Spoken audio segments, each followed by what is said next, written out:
don't know what's more satisfying than a clean, nice, shiny sink. Whether you have stainless steel, you have porcelain, whatever the case may be, this trick is going to be a game changer for you.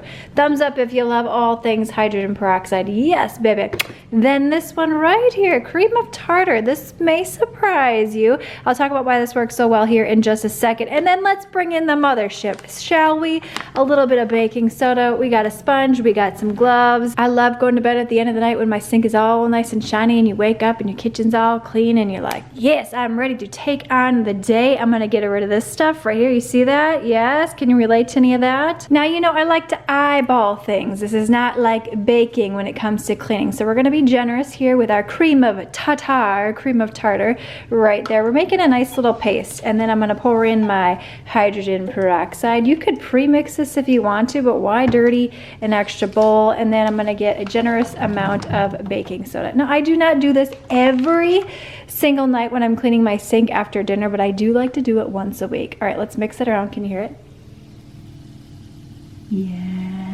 Yes, goodness. This part's really fun too. It's like making art in your kitchen sink and then getting it all lathered up. You can also do this in your bathtub or your shower floor. Yep, all natural products right here when it comes to cleaning. No funky smells. In fact, the baking soda is great at eliminating the smells. And that cream of tartar, you probably have some expired stuff laying around in your kitchen that you could use for this as well. So I'm gonna go ahead and give this a nice lather. Two things while we're here. If you have a garbage disposal, make sure that you get up underneath there. And then one other thing I like to do is I like to take a little hydrogen peroxide and dump it down in there like so. Let that sit, I would say about for 10-15 minutes. Kill any of that odor causing bacteria.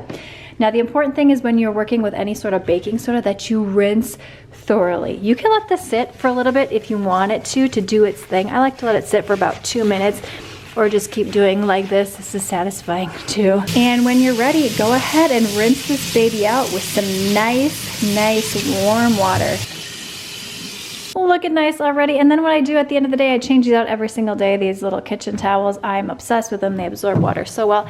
I just go ahead and wipe this all down to make it even shinier. And look at that. You can see where I missed a spot right here, picking up all that extra gunk. Yes, that is satisfying. Oh, cream of tartar. This is slightly acidic. That's why it works so well, much like vinegar without the smells. It's not just for making light and fluffy desserts, my friend. Oh, and I have an amazing whitening routine. I'm gonna link in the description box below, and I have 4 children, and yes, I even have white furniture. All right, if you're wondering what happens when you put salt down your drain, click the video on screen now, thumbs up, subscribe, and I will see you, my friend, in the next one.